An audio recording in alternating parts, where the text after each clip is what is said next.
Last time on Perfect World post-production, we played Satisfactory by installing a bunch of hypertubes, and we then built the first building in our production line for the Mega Factory, which contains a very efficient cobble farm. And since last episode, I have actually used the schematic cannon to put this on the next 2 floors as well, and we're now producing cobble at an incredibly fast rate. We're getting about 1,000 every few seconds, which is great, because we're going to need that today. Because today we're going to add another building. I'm probably just going to put it right next door here, I think. And we're going to start to process that cobble down into a bunch of other blocks, including gravel, sand, stone, smooth stone, black stone, and more, probably. So first up, I want to get a building up, and then we'll see what we can jam inside it. I mean, the clever way to do things would be to build the factory first to ensure we have space, but when do I ever do things in a clever way? And I think I want to put a nice dark red building here, probably using like mangrove and netherrack and things like that. So we should probably head back and grab a whole bunch of resources.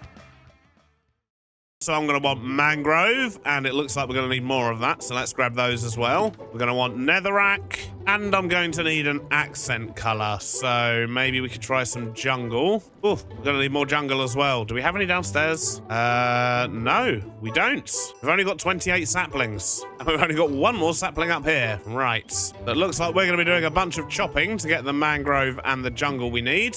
I think I'm going to take a bunch of tuff as well. I think that could come in handy for the roof lines and things. And why don't we try some ornate glass? Feel like we might need more of that, which means we're going to need more glass. So we're going to need to cook up the sand. Well, it looks like we've got a whole lot of resource gathering we're going to need to do. We need to do some chopping. We need to do some cooking. We're going to need to do a bit of crafting. And we're also going to want some bamboo, so we're going to need to get that growing too. So there's a whole great big list of things I'm going to need, starting with more bones.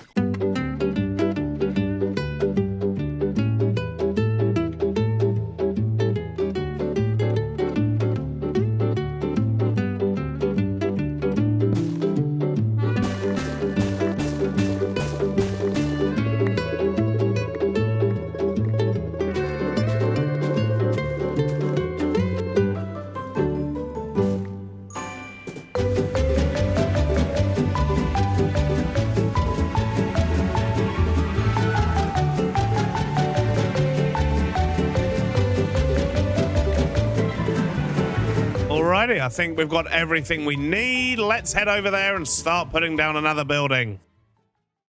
So with this building, I do want to put it right next to the cobble generator, and we need to factor in the hypertube here, so I'm thinking maybe we should sort of start around this area. I do want this to be quite a big building, but I don't want it just to be one long straight shape, so how about we do something like this and maybe stick it out a few blocks? Then we can just do sort of an L-shaped building. Maybe we could actually just keep the mesh floor here as well. And how far back do we want it to go? Maybe not as far as the white one. So we can maybe bring it to there and then just square it off on this side. How's that looking size-wise? Yeah, I think that could look quite good. And maybe we could actually connect the buildings at the top here somehow as well. But for now, let's work out the support for under here. So I'm thinking what we'll do is put in a row of tuff. I think this is the block I'm going to use to sort of separate the building into its different sections. And then maybe what we could do is put in like a little support pillar here. And same on this side.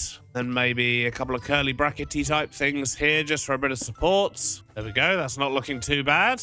Now the question is, how tall do we want this thing? Maybe we could do some higher floors in here, because if we're going to be crushing things and we do it vertically, we'll save on a whole lot of space. So height-wise, how's something like that looking? Yeah, I think that's pretty good. Let's just get the rest of these walls built up, shall we? And then we'll figure out the next steps. So the basic shape of the building is in. We need to do a lot of detailing. We need to get some windows in. I'm going to stick loads of stuff to the side as well. But first, I want to figure out how we're going to bridge this gap. We haven't used the jungle logs yet that we brought with us, so maybe we could do something with those. I'm thinking maybe just some of these jungle planks here. I think I'm actually going to go above this roof here. Maybe overlap it by a few blocks, just to add some more interesting shapes onto this rig. Then we'll just put a floor in up here at roof level. We're going to use some enclosed oak planks for the trim, and then have a nice mossy roof. How about maybe putting a little bit of a ridge on here, and maybe a little fence. I think I'm actually going to make this a grass roof as well, and then we could potentially link them up with some walkways and things. So how does that look? Ooh, that's quite cool, actually. I like that. Now, looking at this wall, how about if we were to do some kind of sort of living wall type thing? So lots of greenery and foliage. That could actually look pretty cool. But first, let's give this floor a bit of support. Maybe let's use smooth stone for this. Now, for this wall, what I want to do is maybe use the bamboo here. In fact, we're going to need some bamboo fences for this. Maybe we could just use the normal blocks of bamboo for a background. Bamboo fence in front. We'll punch a few holes out of this here and there. And we're going to grab a whole bunch of leaves. We're going to jam some of these leaves in here. We're going to mix up the colors a little bit. So we've got some lighter ones and some darker ones going in. Have some sunk into the fence, some sitting on top, some overlapping the sides here. We'll use the copycat layers just to mess things up a little bit. Maybe something like that. Just a nice big patch of greenery. Doesn't look too bad. Right, let's get the rest of this building finished off, which means we need floors, we need stairs, we need a bit of texturing on this thing. And of course, we need some giant windows.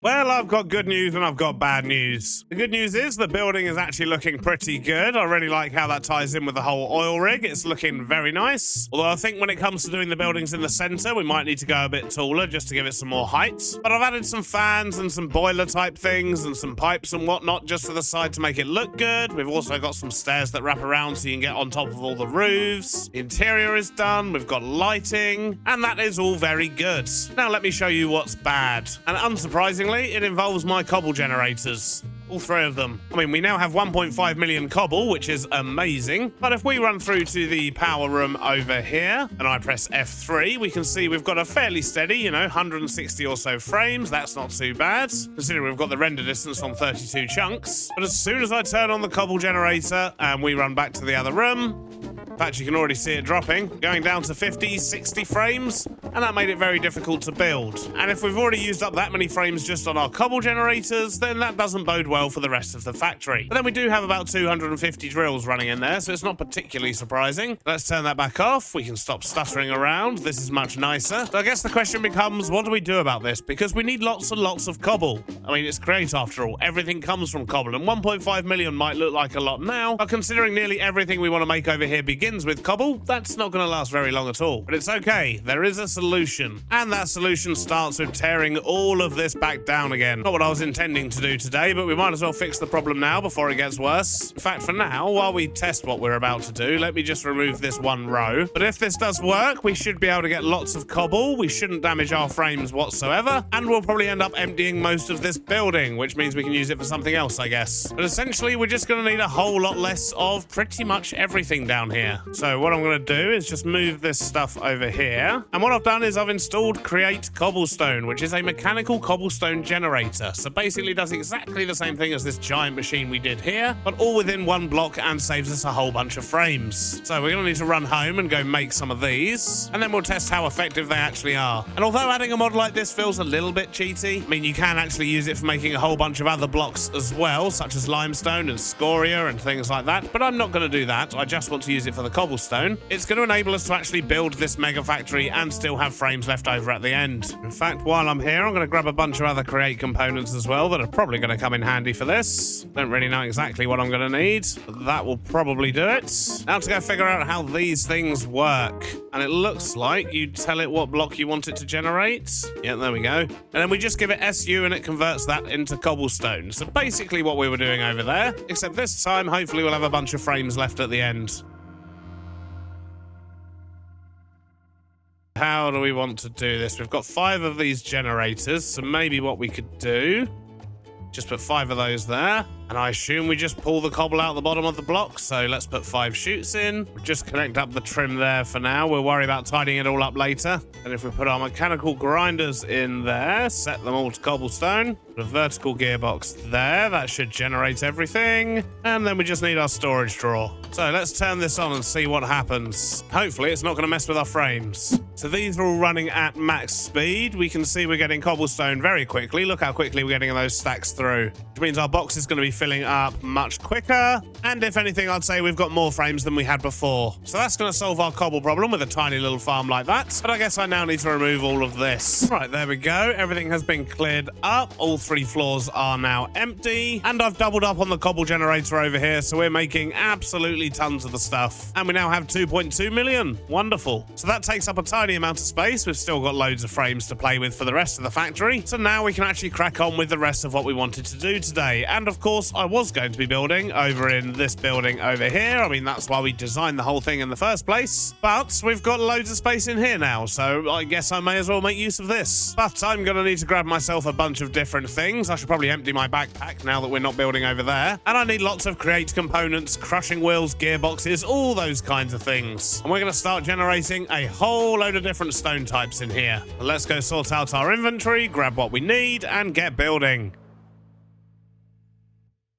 So we have our cobble, and I think the first thing I want to do is make gravel and sand. So let's bring some draw trims up to the top here. Although I think we're going to have to go in the walls slightly here because we need to snatch power out of there as well. Let's grab the power here, and we'll encase them in industrial iron just so it ties in with everything else around here a bit better. If we were to put crushing wheels here and here, then that will give us space underneath here to catch everything. We'll have to connect the trim at the bottom here as well then, I guess. What we do need to do is get these spinning the right way. So gearbox, shaft, gearbox, that is going the wrong way. So let's actually replace this one here as well. Then we could do shaft, gearbox. Then could we put another one here? I think we can get away with that. Then we could literally just have rows of crushing wheels like this. Then we're going to need more chutes on top. We need to filter all of these for cobble. More draw controllers on top of there. And we'll just get that connected up. That's going to start grinding up our cobble, which will give us gravel. And we can store that over here. Give that a few storage upgrades. And then we'll do similar over here, except this time we're going to grab the gravel. That's going to give us sand, flint, and potentially clay as well. Yep, there we go. And I will organize all these drawers better, but for now, this will do fine. They can just sit there. Now, thinking about it, I guess the trick here is probably to have a few less of these sand ones than we do of gravel. Let's remove 3 of these. And then that means the gravel's going to have a bit more of a chance to build up. Bet that's used a whole bunch of power, though. 110,000. Okay, that's not too bad. Now, I'm just going to make a change here for aesthetic reasons. So I'm actually going to turn this second row into making gravel as well. And then we're going to put in a third row for making the sand. Right, there we go. Now we've got 3 rows of things, and we're making lots of flint, lots of sand, lots of gravel, and lots of clay. This is a good start.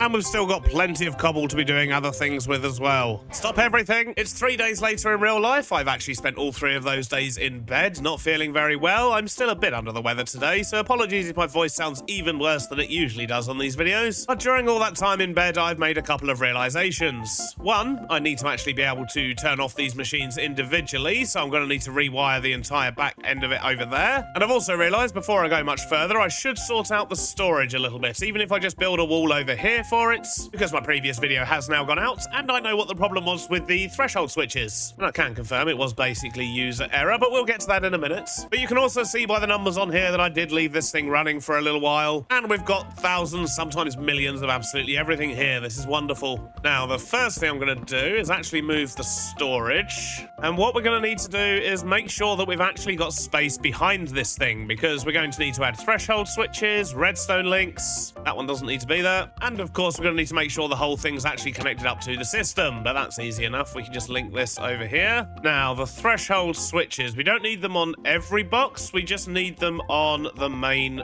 blocks. We'll put redstone links on the back of those. And at the moment, they're all going to be on. I think I just want to make sure I have about 10,000 stacks of everything in here, which is going to be a good few 100,000. I think that'll be enough. And it means I won't need to use anywhere near as many upgrades on these things. But to get this to work, I do need to set this one all the way up to 10,000. So that's going to take a little bit of scrolling. And then what I need to do is make sure I set the bottom one as well. And if I set this to 1,000, if I set this to less than 1,000 stacks, the way that this will work is, let's just quickly set this to 5,000 for this example. As soon as we hit over 5,000 stacks in a box, it's going to send out a signal which will turn the farm off. And it will stay off all the way until it gets to below 1,000 stacks, and then it will come back on again, and so on, and it will just bounce between those two numbers. But I am going to double this to 10. There we go. So if I just do that for all three of these, and then make sure I'm actually setting the filters on these as well. And as you can see, the cobble generator here has turned off, but the problem is that is currently controlling every single machine. So that's where we need to actually adjust how the power is supplied to these things. So what I'm actually going to do is just remove this back row of crushers and just change how we've got all of this wired up at the back here. Means I should probably also move this framed trim to bring that forward a row, get that reconnected at the top. And now we can bring the power up individually for each one of these machines. And I think in order to do that, we're going to do what we normally do and just stick in a bunch of chain drives, and then we can just grab the power where we need it.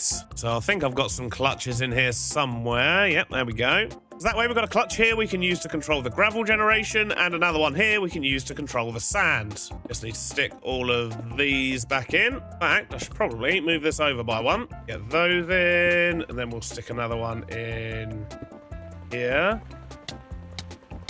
Uh-oh, uh-oh, uh-oh. Oh, no. I really need to set my spawn better, don't I? Almost 2,000 blocks away. Fantastic. Right, let's make a boat, I guess. When I get back, I must set a spawn. And as I head back on my boat, a thought has just occurred to me. I can't actually get up on that oil platform without taking the train. Because without the train, the only way there is via jetpack, wings, or of course going through the nether portals. But I need a jetpack for that as well. So I guess we're going to need to go back to our main base, wait for a train, catch the train all the way to the oil rig, and then we can hypertube our way back to our stuff.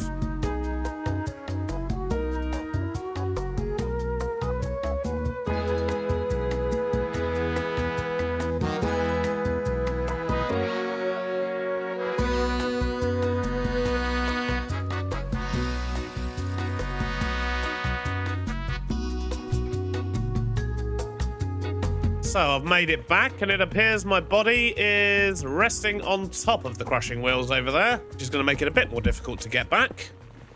There we go. Let's remove those. And right, what was I saying before? Yes, we've got the clutches in. We've got all of these spinning the right way. I just need to add the redstone links. So we'll stick one on here for gravel. I'll set that to receive. It should turn off. Yep, there we go. And then we'll set one here for sand. So there we go. They've all turned themselves off because we've got plenty of things in here. Although I do still need to set the rest of these threshold switches. So let's quickly do that. And I think 10,000 stacks is going to be plenty. That's basically 640,000 of each item. And that also means that once we have used up a lot of the millions of stuff that we've already got, we can then start reclaiming some of the storage upgrades because they're made of diamonds and they're quite expensive. I don't have a renewable way of getting diamonds in this world, so I do need to be a bit more careful with how many of them I'm using. Otherwise, I'm going to spend all my life mining. Right, there we go. That's all set. Now we can start making some more stuff.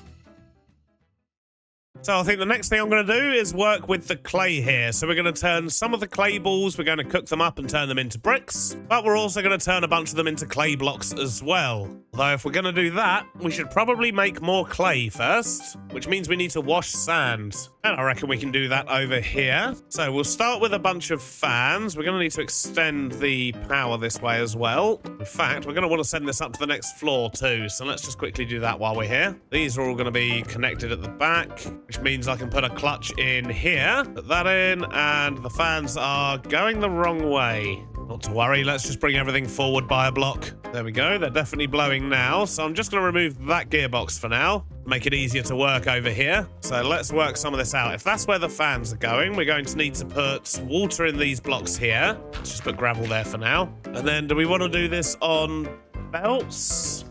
Yes, we probably do. We don't need to be creating it like super fast, do we? Maybe we do. But then if we don't put it on belts, we're going to end up with a whole lot of entities floating around, and that's probably going to be bad for the frames. So yeah, maybe the belts are just the lesser of two evils. And there is another benefit of doing it on belts, and that is if we get rid of this and this, make a few adjustments around here, what we can actually do is double up on the fans, and that will actually make all of this go a lot faster. Because everything that sits on the belt is actually in this block and the block above. So if we have 2 rows of fans like this, it will go twice as fast. Just need to get these connected up. Now, how far are the fans blowing?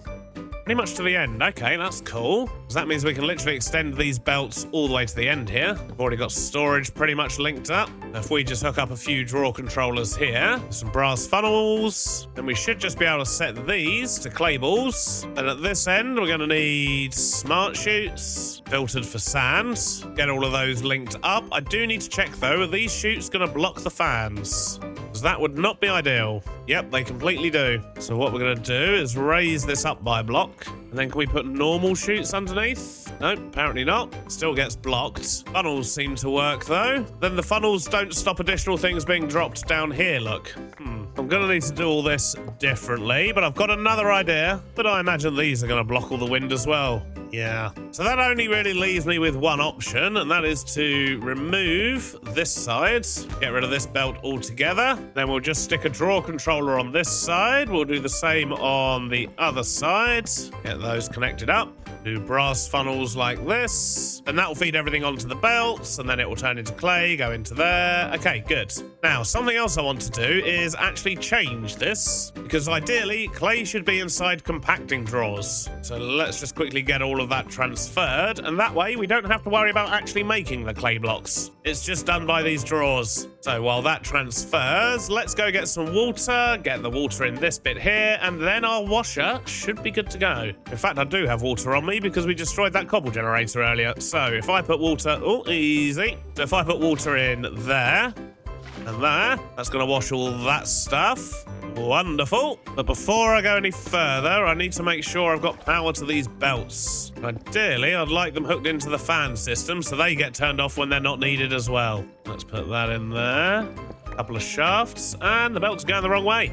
Fantastic. Spin that round. Let me just quickly move the clay thing over by a block. That will get the system all connected again. And we're getting sand over there. Wonderful. Just got to wait for the rest of that to empty. But yeah, this should work fine. We're going to be making a bunch of clay. Not loads, but enough. So now what I need is a threshold switch on the clay. So that's that threshold switch set up. Now I just need a redstone link on here. I need a couple of clay balls. Set that to receive. And we're good. So I've left this running for a little while, and it is a lot slower than I would have hoped. We're going to need a lot more than this when it comes to clay, but we're still going to make use of the setup we've got here, but we're going to use it to make something we don't need loads of. So we're just going to let that turn to clay first, and in the meantime, I need to go grab a couple of campfires. More specifically, soul campfires. Right, so let's get rid of the water. We're going to put in soul campfires. We need to change these filters to cobble. Rotate them round, and that is going to make blackstone for us. So we're just going to wait for some to convert, and we can set the filters on this side as well. Then we'll need a threshold switch, redstone link, and we'll just set this one to a couple of thousand. We're not going to need loads of blackstone. It's just a good building material to have, and because we're not going to need loads, this is the perfect setup for it. Oh, didn't mean to do that. Meant to grab the blackstone. Set the filters, and there we go. That feels like a better use of that space there. But we're still going to need a whole bunch of clay. And not just because clay is used for making bricks, we also use clay for making terracotta, but we can use terracotta for making red sand. Red sand itself can then be used to make gold, I believe, if we wash it. Yep, there we go. But then we'll also use the bricks to make nether bricks, which means all the nether side of things. So yeah, we're going to need a whole lot of clay. So I think what I might do is dedicate this floor here just to making clay. So first things first, let's get some power in. So we'll do the same thing we always do, and then we can work out where the fans can go. Now we know from our experiments earlier, we need to either do the fans so that they're two apart like this, meaning we can feed things onto the belts from the sides, or we need to do what we did over in our basic farms, which is pull things up from underneath. And I don't think I want to do that because we do have stuff on the floor below. So I think what we can probably do is something like that, and then we'll have belts on each of these gaps. They can share the same storage drawer here to get the items, which means the water would go there, the fans would go there. Probably not going to be enough space, is it? Let's just pull everything forward by a block. We can do the double fan trick again as well because we're going to be using belts up here. And we need to join all this together. Then we need to join the two levels of fans together as well. So I guess we can just do this all the way down. And I guess when it comes to powering this stuff, this is all going to be the same farm. So I probably don't actually need all of these blocks around the back here. If we jam a clutch in here with a couple of gearboxes, Their fans are going the wrong way. Let's just make a couple of adjustments here. There we go. Those fans are blowing now. So we can just drag these all the way across, get all of the fans connected up here. And there we go. Very windy. Let's just remove that block for now so we can build the rest. We need to get some belts in now. There we go. Belts are in. So now I just need to connect up the storage. This one's going to be a bit trickier. It's kind of fiddly over the back there. I reckon we would just do that. Yeah, there we go.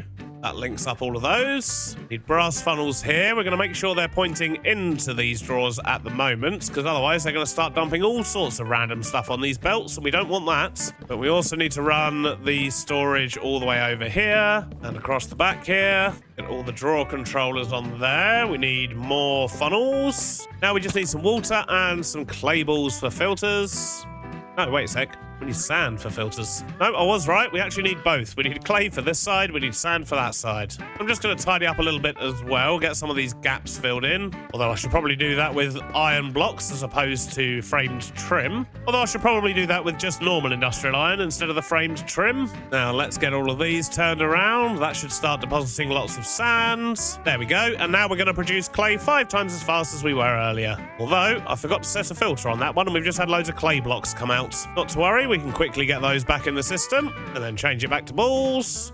Wonderful. So now we can set a redstone link here for clay, which has reminded me I never set one up for the blackstone. I think this one's still got the wrong filter. Yep, there we go. And that has turned off the blackstone maker because we've got 201,000. We're never going to use that. That's way too much blackstone. So let's just encase these with the iron so that it matches everything else we've got going on in this building. And there we go. Clay farm done. And that should get this stuff coming in a lot quicker. So now we're making a whole bunch of clay. I think what I want to do is cook a load of it into bricks, and I want to make the brick blocks. But we've got another floor, so plenty of space to do that in. So as always, let's start with a bit of power. And I guess if we're cooking stuff, it's pretty much going to be the same layout that we've got down here, isn't it? I mean, we don't want anywhere near as many. I don't need to cook up the bricks for anything other than making brick blocks and nether brick blocks. So I'm thinking 2 rows would probably be enough. But you don't need to see me build the same setup for a 3rd time, so let's quickly get this in, and I'll bring you back in just a moment. Right, we are almost there. I just need to put lava in here. This is going to cook our bricks. But I also want some of them to be nether bricks. So I think if I put a soul campfire in here, then for now I'm just going to block the exits. And if we put clay balls there and then rotate these round, that's going to cook them up into bricks. Then if we add another compacting drawer on our storage, that will automatically make the brick blocks for us. I mean, these compacting drawers do feel a bit cheaty when you look at it like that, but that's fine. I don't mind. It saves me a whole lot of stress, both in terms of actual stress and stress units, of course. So let me now set these filters. Now we've got bricks coming in. So down here, we've now got individual bricks as well as brick blocks. Let's just add a couple of upgrades. We're also going to need a threshold switch. And we're going to set this to the same as the others with 10,000 stacks. Excellent. So that's all that set up. We just need to put the link upstairs to turn the farm off. That'll go right there. We're going to need one on this side as well, but we need to get it actually making the nether bricks first. So if we do that and then rotate that round, we'll quickly wait for these to cook. There we go. Then let's set that to go in there. Let's set this filter for the link. And then I guess we just need more compacting drawers. Yep, there we go. And I don't think we're going to be using this stuff very often, so we'll just keep a small amount of this in storage, I think. Wonderful. I'd say we're making some pretty good progress up here. But for now, I don't think there's anything else I actually want to be producing from these resources in this building. Because when it comes to things like glass, I'm going to have a whole building dedicated to that because there's lots of different types of glass. All the other things we make from these base resources are going to be in another building as well. So I think besides a bit of tidying up and making it look nice, we might be done in this building for now. And the good news is that means we've got one whole great big empty building ready for the next episode where we can expand our factory even further. But I'm pretty pleased with how this first building has come out, and we're producing lots of the resources that we want and need. But sadly, that is all we've got time for today. I hope you've enjoyed it, and I'll see you on the next one. Bye-bye now.